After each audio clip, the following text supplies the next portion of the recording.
With Amy Wells, I'm Mike Keith, thanking you for joining us in the BetMGM studio. On this edition of Titans All Access, do you remember a Titans Thanksgiving feast in Detroit? Mr. Monday Night does.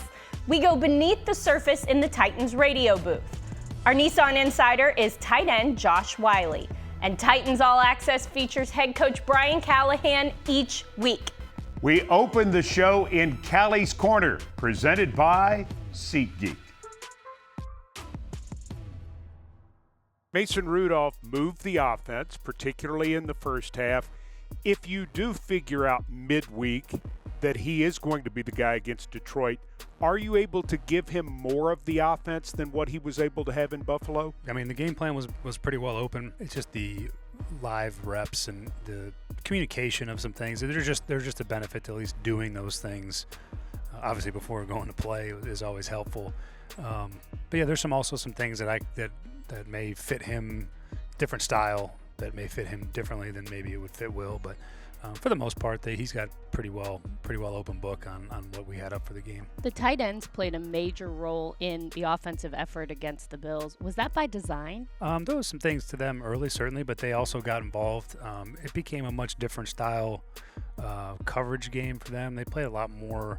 They mixed some man, but it was much more zone-based and single high zone-based. So there's just these pockets underneath that we were able to get the ball to those guys for quite a few receptions. And then some of the play action stuff, we had Josh twice kind of on our bootleg game where he comes free off the backside, and some things that worked nicely against that defense, I thought, and the tight ends I think stepped up in the pass game certainly. Jalen Duncan started in Buffalo, then gets injured in the first series of the game.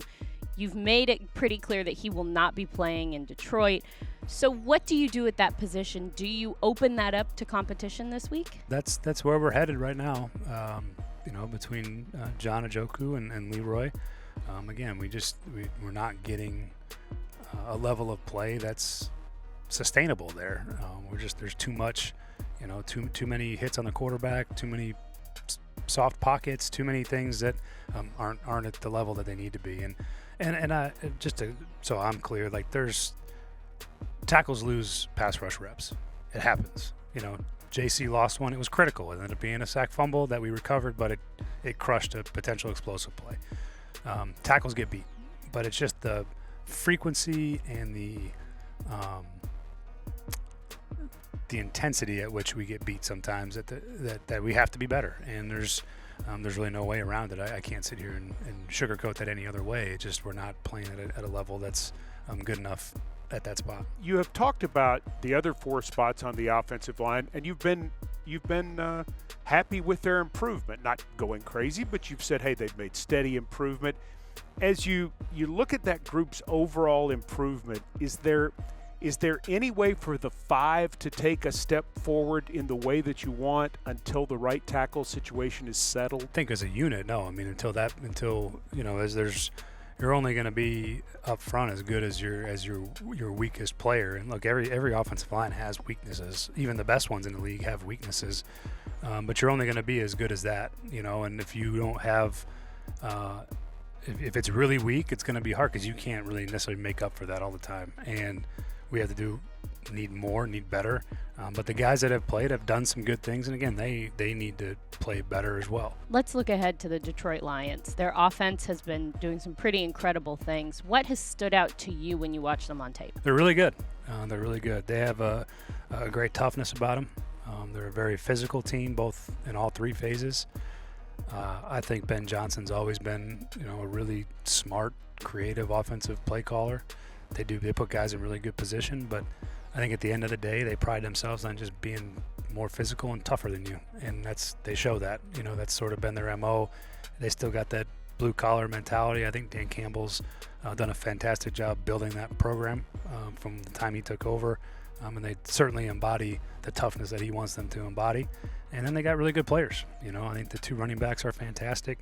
I think Laporta and Amon-Ra, and I mean those are, and then Jared Goff is playing a brand of football that's particularly efficient, and they've found ways to win a lot of football games, and they're an NFC Super Bowl contender for a reason. Aaron Glenn's the defensive coordinator. For so much talk about the offense, here's the defense that has 19 sacks and 11 takeaways.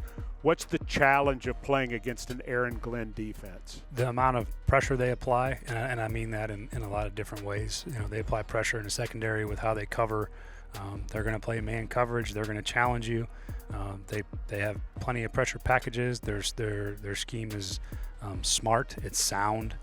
And then they get after the quarterback. And what you see when you get after the quarterback is sacks and turnovers. And those are the things that put their team in great position to capitalize on. And every year you look at the teams that make the playoffs, and most of the time they're usually plus 7, 8, 9, 10, 11, 12 or more in the turnover margin, and that's how you get there. But they do a great job. They got good players. They got good scheme, and they'll be a real test. It's a tough defense to play against. For more of our conversation with Brian Callahan, we invite you to enjoy the OTP. You can watch the OTP on the Titans YouTube channel or at TennesseeTitans.com. Don't forget to subscribe to the OTP wherever you get your podcasts. There is only one official Titans podcast, better known as the OTP. Stay tuned. More Titans All Access right after this.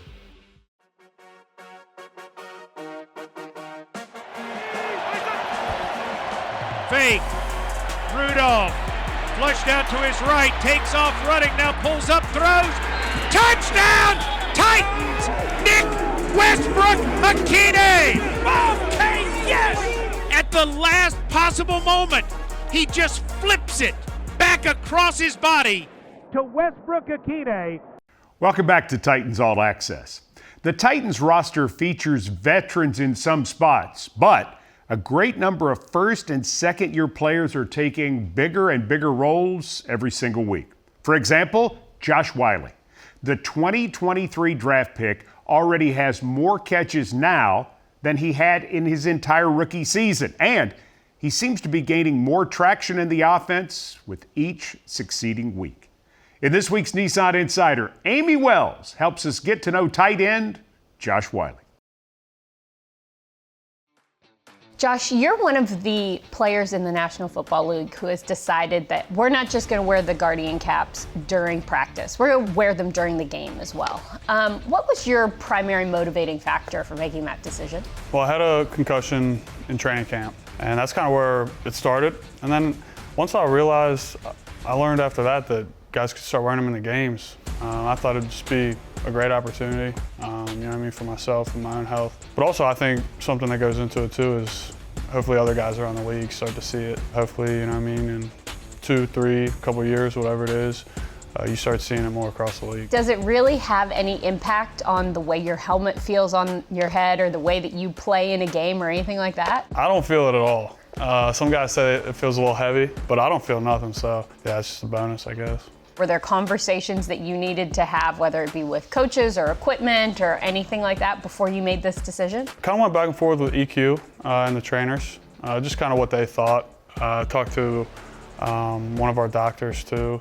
I ended up getting a new helmet, so I think that kind of plays a role. I think ultimately it was my decision. That's what I went with, and I don't ever plan on turning back. You're in your second year of your career. Is it rare for a young guy to be thinking about the implications of some of the injuries that you could sustain playing this game? Like I said, first and foremost, it was for my own health, for my own safety, of course. I think it's a great opportunity to use this as kind of a time to show guys across the league the differences, and they can start collecting data on guys that wear it versus guys that don't. I think that's a really cool opportunity. 2nd and 1 at the 40. Rudolph going to throw in the flat again. This is Whyle with room.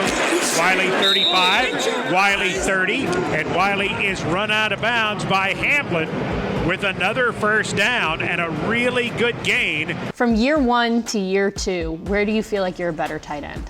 It's all in the little things, I feel like, and just being more comfortable too within myself and my own game. I say the little things like just little techniques and details. I still have a very long way to go. I think it kind of stems from being more comfortable. I think part of that was coming in being a rookie.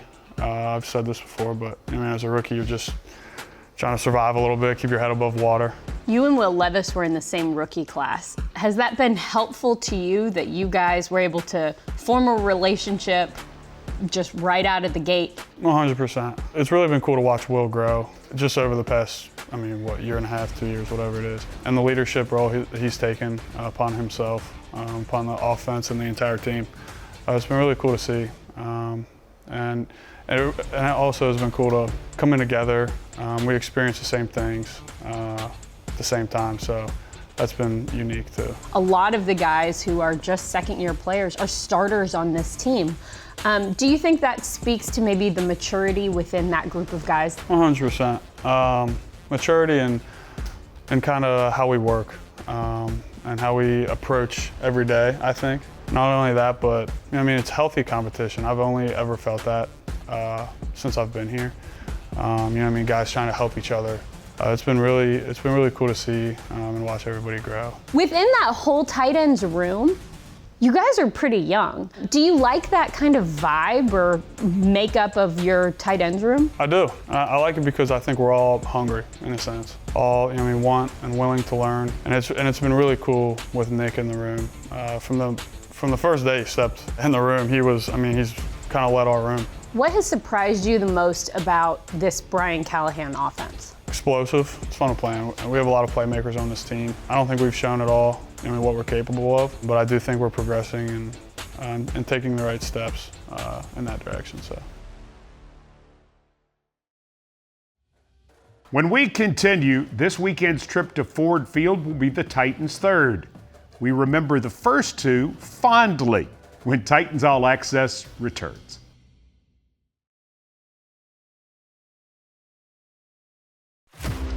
It's time for the Decision of the Week, brought to you by Hughes & Coleman. Ford Field, downtown Detroit. Let's play ball. The last time the Tennessee Titans played at Ford Field in Detroit, a Pro Football Hall of Famer made the play of the game.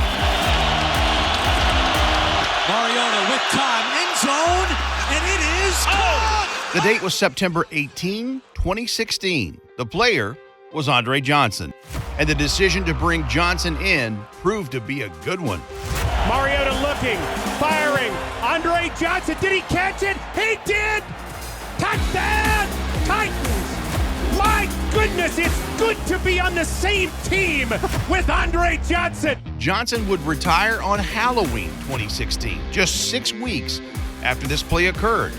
But on this September Sunday in Detroit, the Tennessee Titans were sure glad that Andre Johnson was on their side. The Decision of the Week, brought to you by Hughes & Coleman, official injury lawyers of the Tennessee Titans.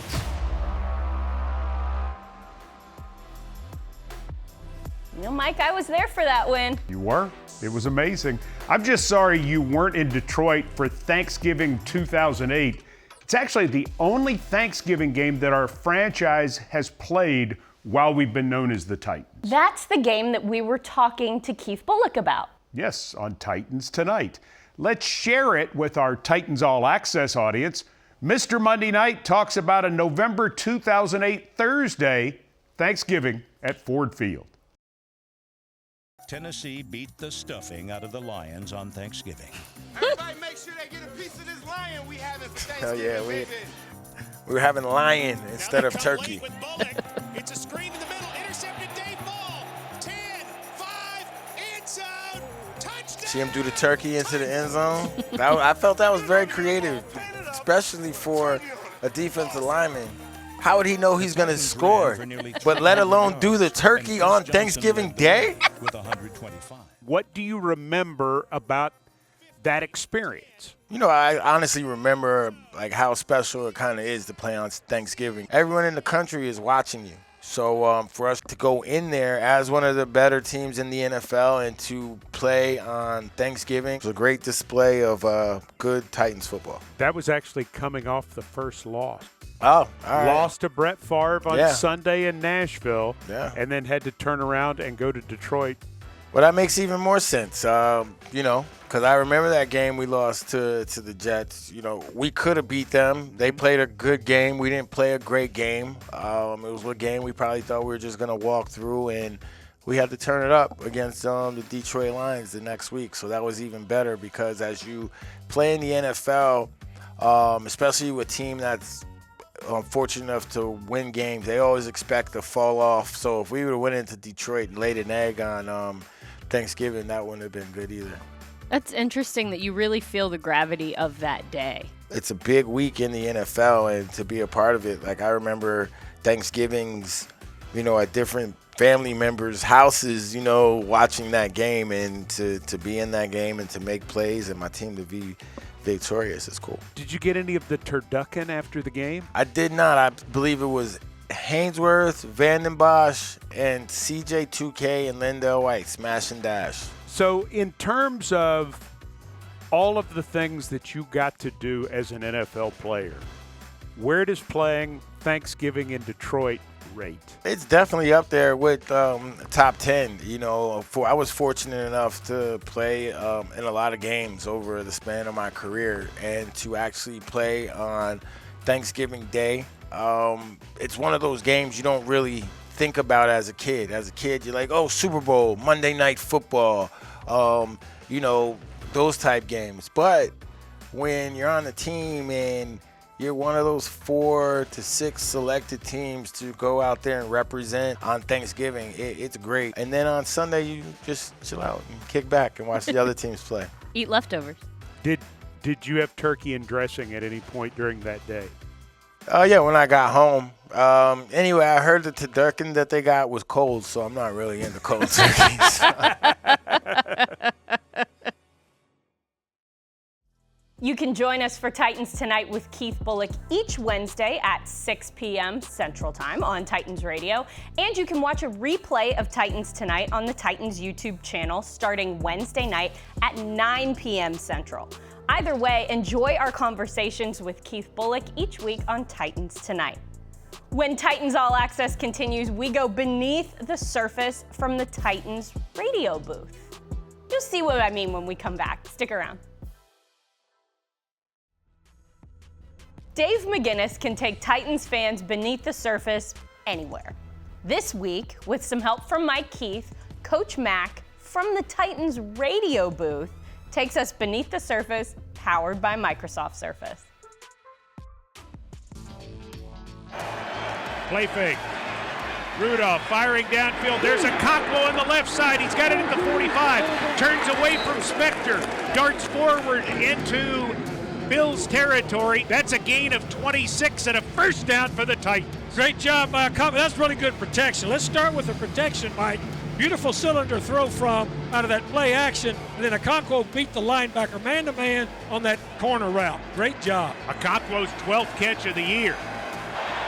Quick throw. He's got Westbrook Akine on the left side, complete to the 44 with a first down. Williams with the tackle. Really nice job with 13 personnel. They got the defense to move over to the left defensive side where all those tight ends were, and then hit Westbrook Akine on a little hookup route right at the sticks. Nice job. Allen's going to throw it again. Or is he? No. Sacked! First of the year for Arden Key. Nice job by Arden Key. He's been playing really, really fast all afternoon. That's a great job by him. He's been so close so many times this year, and finally he lands it for -8. Took again. There's Lynch.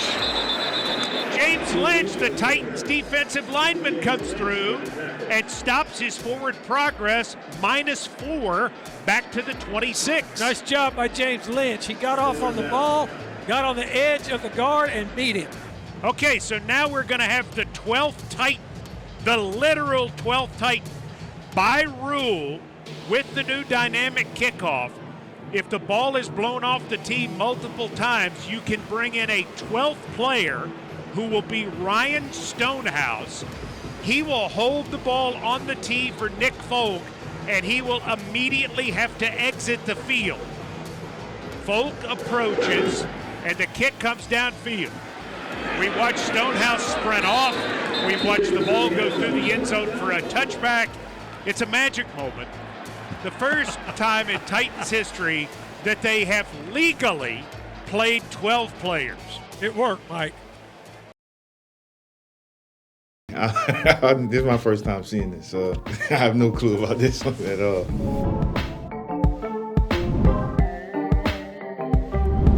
Yeah, this one was SEC Media Day. Nice little shades, that's clean suit on. So yeah, what is this? Oh, my Madden rating. So I'm a big Madden guy. I love Madden. My goal was this year to get to an 80. They kind of like stalled me out at 77, but it's been going up. It's been going up every year. So hey, yeah, Madden, you got to get me right, man. I would love that. The Kush push. It's a nice ring to it, man. That sounds good to me. Start one, bitch one, cut one, gumbo, crawfish, jambalaya. I'm not that big on crawfish. I think it's a little bit overrated. So I'm gonna have to cut crawfish, start gumbo, and then I'm gonna bench jambalaya. This next one, LSU. At LSU, man, the number 18 means a lot. Kind of a captain, the leader's number, the first offensive lineman to wear the number. Not officially, I had a little patch, but it was amazing, man. It was a great honor. We are headed for Detroit City. Titans and the Lions this Sunday. Titans radio airtime, 11 a.m. Central, noon Eastern. Tennessee, Detroit, this Sunday on Titans Radio. For Amy Wells, I'm Mike Keith. Thanks for joining us for Titans All Access, and we'll see you next time.